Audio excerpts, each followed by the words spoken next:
Hey guys, welcome back to Everyday Photoshop, where we make Photoshop easy-ish. As I mentioned before, I'm not a Photoshop pro, and this isn't one of those perfect workflow channels. If you saw my last video, then you know there's no script, there's no plan other than the topic. If I make a mistake or if I misclick something, no big deal, we'll just go with it. And with that being said, let's get into it. Today, we're going to go over the layers palette. This is a very, very important palette. It's pretty much where all the magic happens. Well, I mean, not maybe it doesn't happen here, but it's where you organize the magic. Let's put it that way. The layers palette is right here. Um, if you don't see it, you can go up to the menu bar at the top, click on Window, go down to Layers, click that, and it'll show up wherever it is on your screen. The layers palette, normally when you open up a new layer or a new document, the first thing you'll get is this background layer, just white. This is your bottom layer. It is the foundation, the bottom of whatever you're going to start with. A couple of things to go over here. The bottom layer is locked. You want to think of the layers palette as, you can almost think of it as like a cheeseburger. You have layers, and the bottom layer will be the background layer is your bun. And then the next layer will be the burger. So as you add layers, like down here, if you click the little plus, it'll add a layer, layer one. So there's your bun or your burger.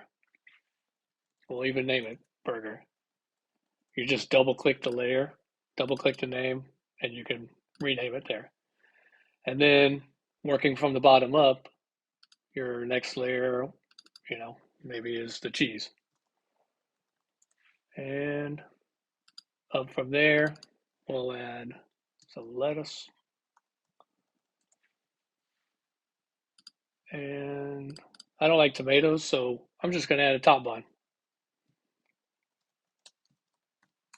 And there you go. So this is how you want to think about the layering system. The bottom layer is the bottom. So if you were to take this burger layer and come over here, I would just say, we'll just make a box here, and it automatically fills with black, but all we're doing is adding it to that layer. So now you have your burger, right? And that is the next layer. And if you do your cheese, just make another box. It's going to be on top of your burger. Oops, didn't mean to make that one. So if you double click here, you can change the color. We'll pick an orange-ish. There's your cheese. And you can see cheese on top of burger. That's how the layering system works. Lettuce, same thing.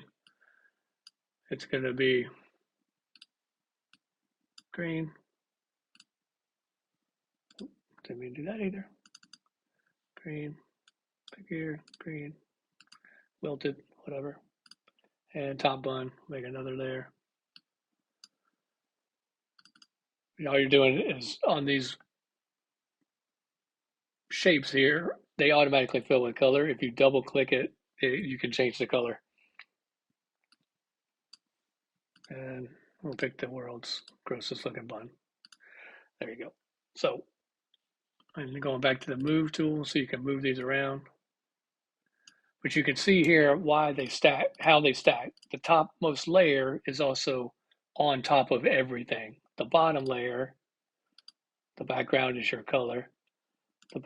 The bottom layer here, burger, is underneath everything else. So that's kind of how you want to think about everything when you add it, about like how it's going to be visible depending on where it is in the layer structure. And you can click these layers, click and drag, click and hold, and you can drag it down. So now your lettuce is on top of your bun, which would be weird, but there it is. All right, so every document starts with the background layer, and you can see here that it's locked. It's the white layer. We'll just unlock it, if you just click the little lock, and now this bottom layer is just a white box, just like the burger is a black box.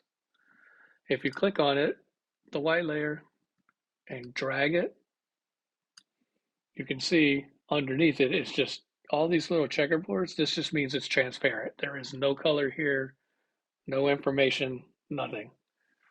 If you were to save this out, as a PNG, this would just be blank, and all of this would be in the top left-hand corner. Another thing about the layers palette is you have the little eyeballs here. You can turn layers on and off if you want, if you don't want to see them. And you can turn them back on. You can click on one and drag down and they'll open up, or you can turn them off the same way. Just a couple of little tips. As I mentioned, you can turn on and off here. You can double click to change the name.